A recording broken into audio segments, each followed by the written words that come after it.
حسین حسین حسین حسین حسین حسین یا حسین حسین الغریب الغریب الحسین حسین الشہید الشہید الحسین حسین الغریب الغریب الحسین حسین الشہید الشہید الحسین لا حول ولا قوة إلا بالله العلي العظيم أعوذ بالله من الشيطان اللعين الرجيم بسم الله الرحمن الرحيم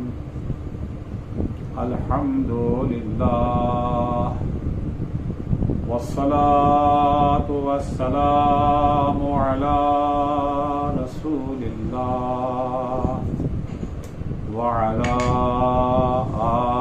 آله آل الله لا سيما بقية الله ولعنة الله على أعدائهم أعداء الله من يومنا هذا إلى لقاء الله أما بعد فقد قال الإمام علي بن الحسين زين العابدين عليهم السلام أما حق اللسان فإكرامه عن الخنا وتعويده على الخير وحمله على الأدب وإجمامه إلا لموضع الحاجة والمنفعة للدين والدنيا. عزیزان گرامی، امام شیخ العابدین علیہ الصلوۃ والسلام انسانی حقوق کو بیان کرتے ہوئے سب سے پہلے اللہ کے حق کی طرف متوجہ فرماتے ہیں کہ اللہ کا حق ہی تمام انسانی حقوق کا سرچشمہ ہے اور اللہ کے حق کی ادائیگی ہی تمام حقوق کی ادائیگی کی ضمانت اور گارنٹی ہے. امام علیہ السلام اللہ کا حق بیان کرنے کے بعد انسان کا حق خود اپنے اوپر اسے امام بیان کرتے ہیں اور اس ضمن میں جملہ اعضاء و جوارح کے حقوق کو بیان کرتے ہوئے ارشاد فرماتے ہیں انسان کے اعضاء و جوارح میں ایک اہم عضو کا نام ہے زبان. اسی زبان کے ذریعے انسان ثواب بھی کماتا ہے اور اسی زبان کی وجہ سے انسان پر عذاب بھی ہوگا. امام فرماتے ہیں کہ زبان کا حق یہ ہے کہ اسے بد کلامی سے محفوظ رکھا جائے. عرض کیا تھا کل کی مجلس میں کہ بد کلامی کے مختلف مصداق ہیں. ایک مصداق بد کلامی کا کذب بیانی، دروغ گوئی، جھوٹ بولنا ہے. یہ ایک مصداق ہے بد کلامی کا. اسلام کی نگاہ میں جھوٹ گناہ کبیرہ ہے. جھوٹ صرف گناہ ہی نہیں ہے بلکہ بہت سارے گناہوں کا سرچشمہ بھی ہے کہ اگر انسان جھوٹ سے اپنے کو بچا لے، اگر انسان اپنے کو جھوٹ سے محفوظ کر لے تو بہت سارے گناہوں سے خود بخود محفوظ ہو جائے گا. کل میں نے 11ویں امام حسن عسکری علیہ السلام کی ایک حدیث آپ کی خدمت میں پیش کی تھی کہ امام نے فرمایا تھا کہ جعلت الخبائث كلها في بيت واحد وجعل مفتاحه الكذب. اللہ نے ساری برائیاں، سارے خبائث، سارے گناہ ایک گھر میں بند کر دیا ہے، تالا لگا دیا ہے اس گھر میں، مگر اس تالے کی چابی جھوٹ ہے. اگر انسان جھوٹ سے اپنے کو دور رکھے گا تو یہ تالا کبھی نہیں کھل سکے گا. ایک شخص سرکار ختم مرتبت حضرت محمد مصطفیٰ صلی اللہ علیہ وآلہ وسلم کی خدمت میں آ کر کے عرض کرتا ہے، یا رسول اللہ، گنہگار انسان ہوں، بہت سارے گناہوں میں مبتلا ہوں، گناہ کرنا نہیں چاہتا ہوں مگر گناہ ہو جاتا ہے. جب گناہ کا موقع آتا ہے، جب گناہ کا وقت آتا ہے تو میں اپنا آپا کھو بیٹھتا ہوں، خود سے بے قابو ہو جاتا ہوں. مجھے کوئی ایسی نصیحت کیجئے کہ میں گناہوں سے محفوظ ہو جاؤں. حضرت نے فرمایا کہ دیکھو، تم ایک گناہ چھوڑ دو، باقی گناہوں سے خود بخود تمہیں یہ جو ہے نجات مل جائے گی. کوشش کرو، ایک گناہ پر فوکس کرو، توجہ دو کہ اس گناہ سے اپنے کو دور کر دو. یا رسول اللہ، وہ کون سا گناہ ہے؟ حضور نے فرمایا کہ جھوٹ بولنا چھوڑو، جھوٹ نہ بولو. جب جھوٹ نہ بولو گے، اپنے کو دروغگوئی اور کس بیانی سے بچا لو گے تو خود بخود بقیہ سارے گناہوں سے آزاد ہو جاؤ گے. سوچا کہ یہ تو کوئی بہت بڑا کام نہیں ہے. اس نے فوکس کرنا چاہا، پوری توجہ دینی چاہیے اس ایک گناہ کے اوپر کہ طے کیا کہ جھوٹ نہ بولیں گے. فرض کیجئے کہ وہ انسان چوری کیا کرتا تھا، رات کو جب نکلا چوری کرنے کے لیے، کسی کے گھر میں داخل ہونے کے لیے، اچانک اسے خیال آیا کہ اگر میں چوری کا سامان لے کر کے گھر سے باہر نکلا اور کسی نے پوچھ لیا کیا لے جا رہے ہو تو کیا کہوں گا؟ کیا اس سے یہ کہہ دوں گا کہ میں چوری کر کے نکلا ہوں، یہ چوری کا سامان لے کر کے جا رہا ہوں؟ ایسے بات ہے، اگر وہ کہہ دے گا کہ میں چوری کر کے آ رہا ہوں، یہ چوری کا سامان ہے، وہیں پر اس کی جو ہے وہ ٹھکائی ہو جائے گی، یہ جو ہے مرمت وہیں پر ہو جائے گی، پولیس کے حوالے وہیں پہ کر دیا جائے گا. اور اگر کہتا نہیں میں اپنا سامان لے کر کے جا رہا ہوں، ظاہر سی بات ہے کہ یہ جھوٹ ہوگا. اور ہم نے پیغمبر سے وعدہ کیا ہے کہ میں جھوٹ نہیں بولوں گا. یا کل پیغمبر نے مجھ سے پوچھ لیا کہ کل رات تم کہاں گئے تھے، تو پیغمبر کو کیا جواب دوں؟ جس گناہ کا بھی اس نے ارادہ کیا، ہر گناہ کے ساتھ جھوٹ موجود تھا، دروغگوئی موجود تھی. اپنے گناہ پر پردہ ڈالنے کے لیے جھوٹ کے علاوہ کوئی اور سہارا نہیں ہے. لہذا ایک ایک کر کے سارے گناہ اس سے دور ہو گئے جھوٹ کے. اتنی اہمیت ہے صداقت کی، اتنی اہمیت ہے کذب بیانی اور جھوٹ سے اجتناب کی کہ سرکار ختم مرتبت حضرت محمد مصطفیٰ صلی اللہ علیہ وآلہ وسلم ایک حدیث کے ذیل میں فرماتے ہیں کہ تقبلوا الی بست خصال اتقبل لکم الجنہ. تم ہمیں 6 چیزوں کی ضمانت دو، 6 چیزوں کی تم ہمیں ضمانت دے دو، ہم تمہیں جنت کی ضمانت دیتے ہیں. ایسی بات ہے، ہم سب کی آرزو ہے جنت میں جانا، ہم سب کی تمنا ہے جنت میں جانا، ہم سب کی خواہش ہے جنت میں جانا. کون ہے جو جنت میں نہ جانا چاہتا ہو؟ جن پر جنت حرام ہے وہ بھی جنت میں جانا چاہتے ہیں. جو جنت کی خوشبو بھی نہیں سونگھ سکتے ہیں ان کی بھی خواہش ہے جنت میں جانا. کربلا میں امام حسین کے مقابلے میں جو لوگ آئے تھے، عمر سعد سے پوچھیں، ہرملا سے پوچھیں، شمر سے پوچھیں تجھے جنت میں جانا ہے یا جہنم میں، کیا جواب ہوگا؟ ہمیں جہنم میں جانا ہے. عمر سعد بھی یہی کہے گا کہ ہمیں جنت میں جانا ہے. شمر بھی یہی کہے گا، جبکہ یہ جنت کی خوشبو بھی نہیں سونگھ سکتے.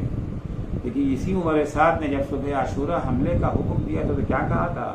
یا خیل اللہ ارکبی وابشری بالجنہ، اے سپاہیان خدا حسین پہ حملہ کرو، تمہیں جنت کی بشارت ہے۔ حضور اکرم فرماتے ہیں کہ 6 کاموں کی ضمانت تم ہمیں دے دو، ہم تمہیں جنت کی ضمانت دیتے ہیں، ہماری گارنٹی ہے کہ تم جنت میں جاؤ گے۔ ہم جس سے پیغمبر ضمانت دیتے، جس کی گارنٹی پیغمبر لے لیں، کیا اس کے جنت میں جانے میں کچھ کو شبہ کیا جا سکتا ہے؟ وہ 6 چیزیں کیا ہیں؟ حضور فرماتے ہیں اگر جنت میں جانا چاہتے ہو تو سنو، اس کے بغیر جنت کی خوشبو نہیں سن سکتے۔ اذا حدثتم فلا تکذبوا، سر فہرست ان 6 کاموں میں حضور نے جھوٹ سے پرہیز، جھوٹ سے دوری اختیار کرنے کو بتایا ہے۔ اذا حدثتم فلا تکذبوا، جب بھی زبان کھولو، جب بھی بولو تو سچ بولو، جھوٹ نہ بولو۔ اذا حدثتم فلا تکذبوا واذا وعدتم فلا تخلفوا، دوسری ضمانت جو تمہیں ہمیں دینا ہے وہ یہ ہے، جب بھی کسی سے کوئی وعدہ کرو تو پھر وعدہ خلافی نہ کرو۔ جنت میں جانے کی اہم شرط ہے وعدوں کو پورا کرنا، وعدہ خلافی نہ کرنا۔ وَإِذَا اؤْتُمِنْتُمْ فَلَا تَخُونُوا، اور جب تمہارے پاس کوئی امانت رکھوائی جائے، اگر کوئی تمہیں امین بنا رہا ہے تو پھر کبھی بھی امانت میں خیانت مت کرنا۔ اس کے بعد فرماتے ہیں غضوا ابصارکم واحفظوا فروجکم وکفوا ایدیکم، اپنی نگاہیں نیچی رکھو۔ صحیح ہے، ٹھیک ہے کہ خواتین کو حکم دیا گیا ہے پردہ کرنے کا، حجاب کرنے کا، لیکن اگر وہ حجاب نہیں کرتی ہیں، اگر وہ اللہ کی نافرمانی کرتی ہیں، سرکشی کرتی ہیں خدا کے مقابلے میں، خدا انہیں خود سزا دے دے گا۔ لیکن تمہاری ذمہ داری یہ ہے، صرف ان پر حجاب کرنا واجب نہیں ہے، تم پر واجب ہے کہ اپنی نگاہوں کو نیچی رکھو۔ قل للمؤمنین یغضوا من ابصارکم، قرآن کی آیت ہے کہ پیغمبر مومنوں سے کہہ دیجئے کہ اپنی نگاہوں کو نیچی رکھیں۔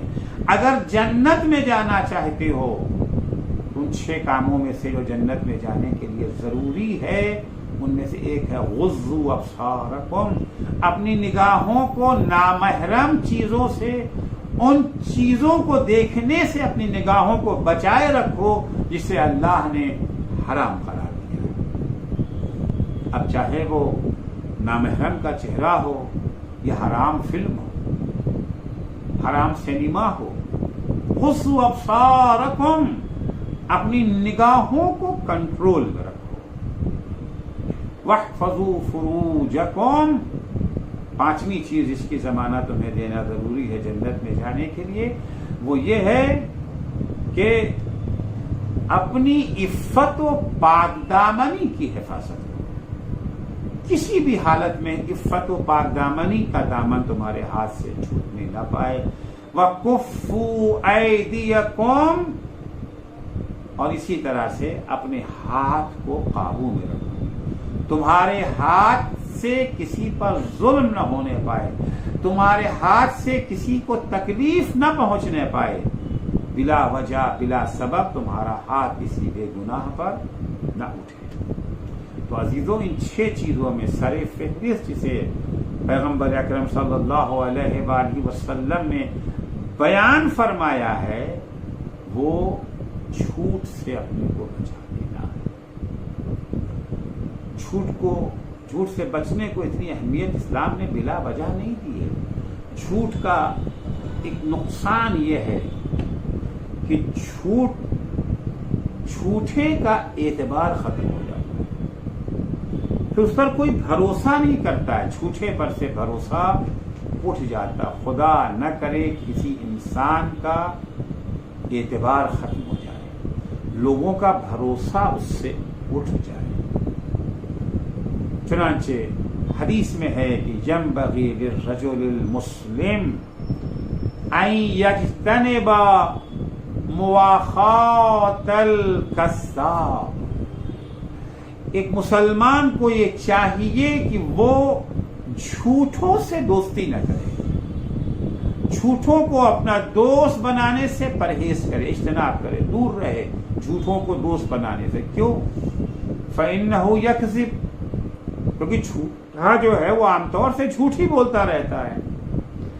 حَتَّى يَجِيَ بِالصِّدْقِ فَلَا يُصَدَّقُ، جب جھوٹ لوگوں پر آشکار ہو جاتا ہے کہ انسان جھوٹ بولتا ہے، اس کی بات کا اعتبار ختم ہو جاتا ہے۔ اگر وہ سچ بھی بولے گا تو کوئی اس کی صداقت پر یقین نہیں کرے گا۔ وہ داستان تو آپ سب نے سنی ہے نا، بھیڑیا آیا، بھیڑیا آیا، بھیڑیا آیا۔ چرواہا جھوٹ موٹ میں لوگوں سے کہتا تھا کہ بھیڑیا آیا، بھیڑیا آیا، شور مچاتا تھا، لوگ گھر سے نکلتے تھے مدد کے لیے اس کی۔ جب لوگ دوڑے دوڑے آتے تھے تو ہنسنے لگتا تھا کہ میں نے تو یوں ہی کہا تھا، میں نے تو مذاق کیا تھا۔ نہیں، مذاق میں جھوٹ بولا تھا۔ کل عرض کیا تھا کہ جھوٹ نہ مذاق میں بولنا ہے نہ سنجیدگی سے بولنا ہے، دونوں حالتوں میں جھوٹ حرام ہے۔ ایک دن، 2 دن، 3 دن اس نے لوگوں سے جھوٹ بولا، آخر میں ایک دن واقعی بھیڑیا آ گیا، اور جب اس نے آواز لگائی بھیڑیا آیا، بھیڑیا آیا، بھیڑیا آیا، اب آج جھوٹ نہیں بول رہا تھا، آج سچ بول رہا تھا، لیکن چونکہ عام طور سے وہ جھوٹ بولا کرتا تھا، لہذا اب لوگ اس کی سچی بات پر بھی یقین کرنے کو تیار نہ ہوئے۔ نتیجہ یہ ہوا کہ بھیڑیا آیا، چیر پھاڑ کر کے اسے کھا گیا۔ دروغ گوئی کا بڑا نقصان یہ ہے کہ انسان کا اعتبار ختم ہو جاتا ہے۔ کتنی تلخ زندگی ہے اس شخص کی جس کا کوئی یقین نہ کرے، نہ اس کی بیوی اس کی باتوں کا یقین کرے، نہ اس کے بچے اس کی باتوں پر یقین کرے، نہ اس کے رشتہ دار، نہ دوست، نہ دشمن، کوئی بھی اس کی باتوں کو باور نہ کرے۔ کتنی عذاب ہے زندگی ایسے انسان کی جس کا اعتماد، جس کا بھروسہ اٹھ جائے، جس پر لوگ یقین کرنا چھوڑ دیں۔ دکھ، درد، بیماری، محتاجی، مظلومیت، یہ وہ چیزیں ہیں جو ہر انسان کے ساتھ پیش آ سکتی ہیں۔ انسان درد سے چلا رہا ہے، کوئی اس کے اوپر یقین نہیں کرتا۔ بیماری سے تڑپ رہا ہے، کسی کو یقین نہیں آتا اس کی باتوں پر، کیونکہ اس نے اتنا جھوٹ بولا ہے۔ دانے دانے کو محتاج ہو گیا ہے، کوئی اس کی مدد کو تیار نہیں آتا ہے، اس کی فریاد پر کوئی یقین نہیں کرتا ہے، اس پر ظلم ہو رہا ہے، مظلومیت کی داستان آ کے لوگوں سے بیان کر رہا ہے، لوگوں سے مدد طلب کر رہا ہے، کسی کو یقین ہی نہیں آتا کہ جو یہ کہہ رہا ہے سچ کہہ رہا ہے۔ لہذا اگر اسلام نے اتنی تاکید کی ہے جھوٹ سے بچنے کی تو بلا وجہ نہیں ہے۔ پہلا حق زبان کا جو امام بیان فرماتے ہیں وہ یہ ہے کہ زبان کا حق یہ ہے کہ زبان کو بد کلامی سے محفوظ رکھو، اور بد کلامی کا ایک مصداق جھوٹ ہے، دروغ گوئی ہے، کذب بیانی ہے۔ جھوٹ کا، بد کلامی کا دوسرا مصداق جو ہے وہ غیبت ہے۔ پہلا مصداق تھا گالم گلوچ، فحاشی، دوسرا مصداق تھا جھوٹ، دروغ گوئی، تیسرا بد کلامی کا مصداق ہے غیبت، جس سے اپنی زبان کو محفوظ رکھنا ہے۔ جھوٹ کی طرح غیبت بھی گناہان کبیرہ میں اس کا شمار ہوگا، بہت بڑے گناہوں میں اس کا شمار ہے۔ غیبت کسے کہتے ہیں؟ غیبت کی تعریف یہ بیان کی گئی ہے کہ ذکروں کا اخاکا بما یکرہو، اپنے بھائی کے بارے میں، اپنے برادر مومن کے بارے میں اس کے پس پشت وہ باتیں بیان کرنا جو اسے پسند نہیں ہے، جو اسے پسند نہیں ہے اس کی پیٹھ پیچھے ان باتوں کو بیان کرنا، اسے غیبت کہتے ہیں۔ یا غیبت کی دوسری تعریف جو کی گئی ہے کہ ان تقول فی اخیک ما قد سترہ اللہ، جس گناہ پہ اللہ نے پردہ ڈال رکھا ہے اس گناہ کو لوگوں کے سامنے آشکار کرنا۔ گناہ پایا جا رہا ہے، جو آپ گناہ بیان کر رہے ہیں، جو برائی اس کی بیان کر رہے ہیں، وہ برائی ہے اس کے اندر، وہ اس گناہ میں مبتلا ہے، لیکن وہ گناہ آشکار نہیں ہے، اللہ نے پردہ ڈال رکھا ہے اس کے اوپر۔ آپ اسے آ کر کے پردہ دری کریں، لوگوں کے درمیان اس گناہ کو، اس برائی کو بیان کریں، اسے غیبت کہتے ہیں۔ اور یہ غیبت اسلام میں اس کا شمار گناہان کبیرہ میں ہے، بلکہ اگر یوں کہوں تو غلط نہ ہوگا کہ اخلاقی برائیوں میں سے شاید کوئی برائی ایسی نہیں ہے جس کی مذمت قرآن مجید نے اتنے سخت الفاظ میں کی ہو، اتنی سخت لفظوں میں مذمت کی ہو غیبت کے علاوہ۔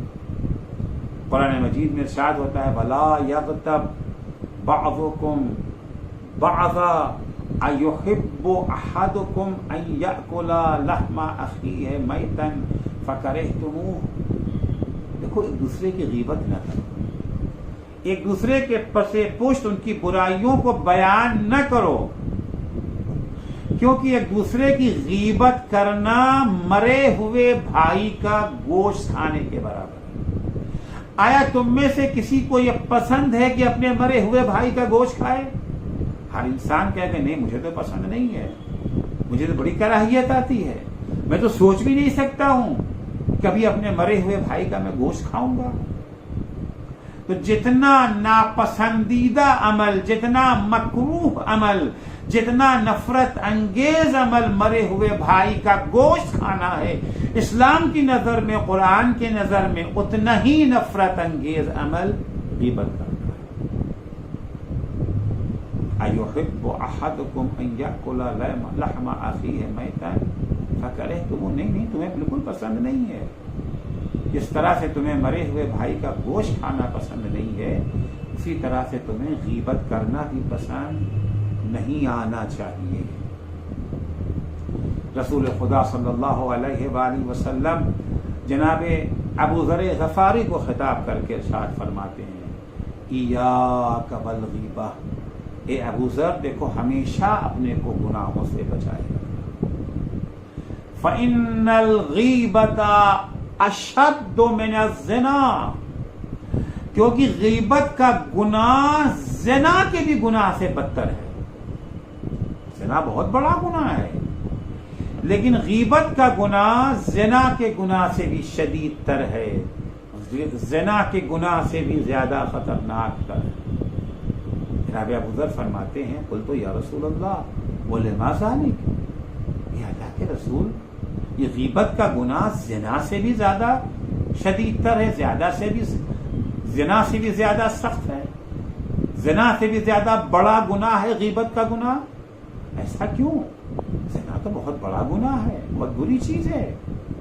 حضور اکرم فرماتے ہیں دیکھو رجل یزنی و یتوب، ایک انسان نے خدا نہ خواستہ نعوذ من ذالک کسی انسان نے زنا کر لیا، زنا کرنے کے بعد پشیمان ہو گیا اور اللہ سے اس نے توبہ کر لیا، فیتوب اللہ علیہ، اللہ اس کی توبہ کو قبول کر لے گا، کیونکہ اللہ کا وعدہ کہ ان اللہ یغفر الذنوب جميعا، توبہ کرو اللہ سارے گناہوں کو معاف کر دے گا۔ البتہ شرط یہ ہے کہ توبہ ہو۔ شاید کسی موقع پر میں توبہ کی حقیقت کو بھی بیان کروں انہی جو ہے مجلسوں کے دوران۔ یزنی و یتوب، انسان سے لغزش ہو گئی، زنا کر لیا اس نے، مگر زنا کرنے کے بعد توبہ کر لی، فیتوب اللہ علیہ، اللہ اس کی توبہ قبول کر لے گا۔ اس توبہ کی قبولیت میں، قبولیت کے درمیان کوئی چیز رکاوٹ یا حائل اور مانع نہیں ہے۔ وَإِنَّ صَاحِبَ الْغِیبَةِ، لیکن جس انسان نے غیبت کی، اگر وہ غیبت کرنے کے بعد پشیمان ہو گیا، اللہ سے کہتا اللہ مجھے معاف کر دے، شب قدر میں بیٹھ کر کے اعمال قرآن سر پہ رکھ کر کے اللہ سے کہتا، اللہ کو واسطہ دیتا ہے 14 معصومین کا کہ اللہ میرے گناہ غیبت کو معاف کر دے، لا یغفر لہ، اللہ اس کے گناہ کو نہیں معاف کرے گا، لاکھ وہ توبہ کرے، حتی یغفر لہ صاحبہ، یہاں تک کہ وہ انسان معاف کر دے جس کی اس نے غیبت کی ہے۔ اگر وہ معاف کرنے کو تیار نہ ہو، اللہ تو ارحم الراحمین ہے، اللہ تو سریع الرضا ہے. دعا کمیل میں پڑھتے ہیں نا، یا سریع الرضا، اے جلدی راضی ہو جانے والے خدا. اللہ جلدی راضی ہو جاتا ہے، بندہ خدا تو جلدی راضی نہیں ہوتا. اب جس کی غیبت کیا ہے وہ تیار نہیں ہو رہا ہے معاف کرنے کے لیے. جب تک یہ معاف نہ کر دے گا تب تک گناہ غیبت معاف نہ ہوگا.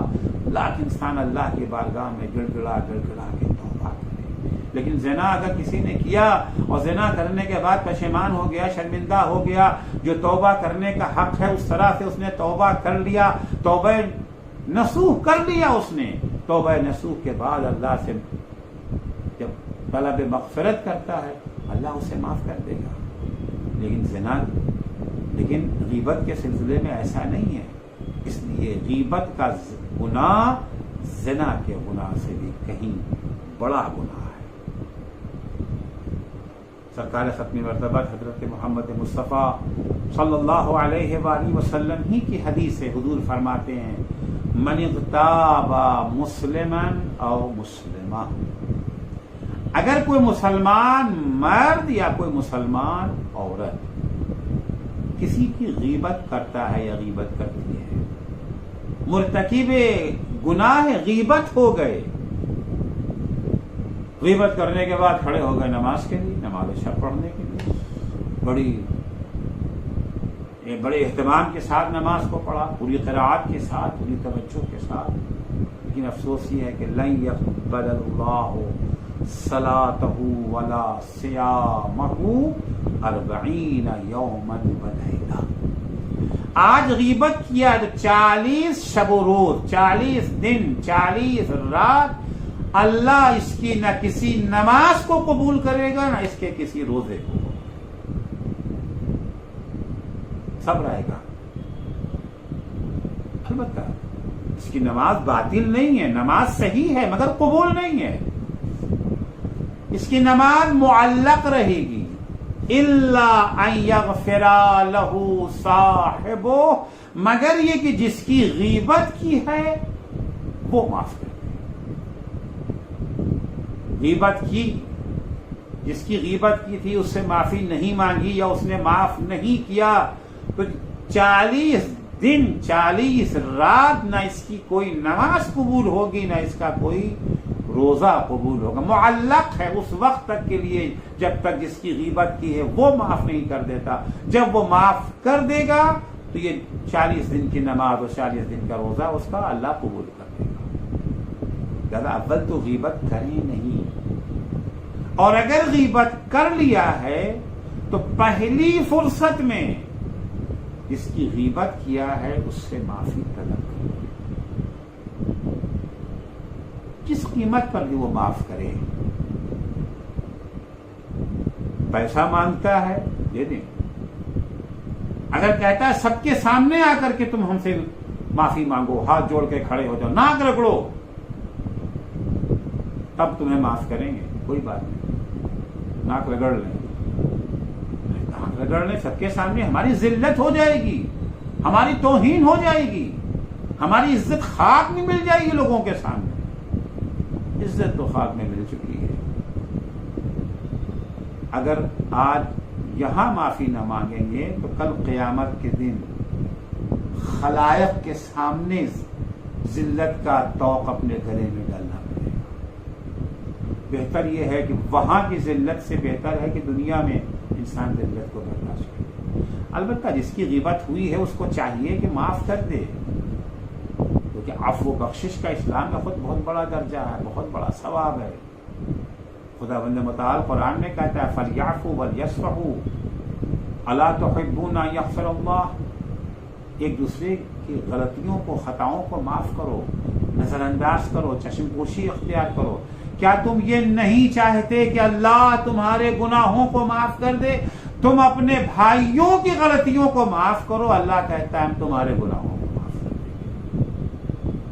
لیکن بہرحال اگر کوئی اڑ گیا ہے ضد کے اوپر تو جب تک وہ معاف نہیں کر دیتا ہے پروردگار معاف نہ کرے گا. اور اگر اس نے معاف نہ کیا تو 40 دن تک پڑھی جانے والی نماز